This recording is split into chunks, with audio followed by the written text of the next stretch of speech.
Le calme avant la tempête. Nous sommes la veille du départ. Comme tous les matins depuis un mois, pour les éléphants, la journée commence par une séance de training, un exercice qui consiste à habituer l'animal à la pose de bracelets sur les pattes, accessoire indispensable pour l'opération du lendemain. Le jour du départ, les éléphantes vont être dirigées dans un container par l'arrière. Elles vont devoir y entrer en marche arrière.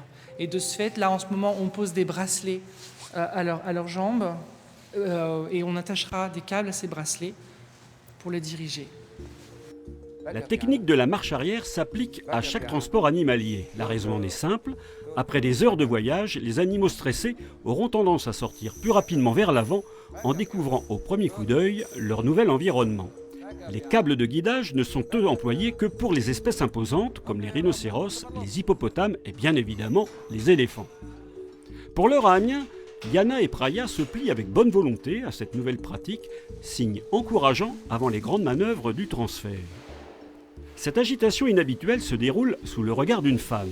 Agnès Ross est plasticienne. Pour l'occasion, elle a transformé l'éléphanterie en atelier d'artistes. À Amiens, elle prépare une exposition qui retracera la fin de nos deux pachydermes en Picardie.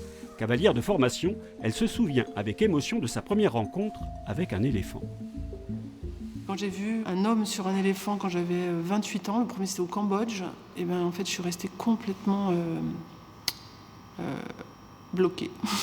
Et du coup, j'ai voulu comprendre un peu en tout cas me rapprocher de ce mystère incroyable de l'homme et l'éléphant. Parce qu'un cheval, il reste à une échelle humaine quand même. Et l'éléphant, il n'a pas d'échelle humaine, il est incroyable. Son travail, à base de dessins, photos et vidéos, sera présenté en 2018 au cours des Journées du patrimoine.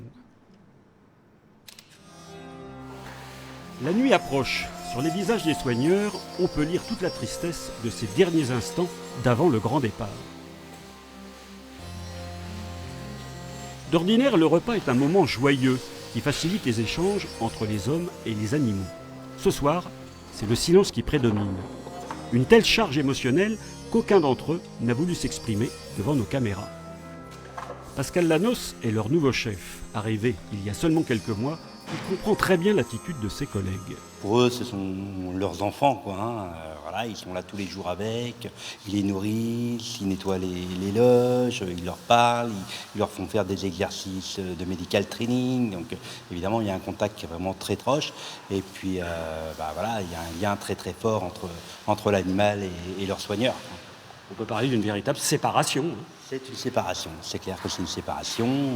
Si les animaux vont partir, il restera des traces obligatoirement de ces animaux dans le cœur de ces hommes, quoi. Demain, jour J, soigneurs, grutiers, vétérinaires et transporteurs vont unir leurs forces pour un déménagement hors norme. Rarement, le déplacement de deux demoiselles n'aura demandé autant d'efforts.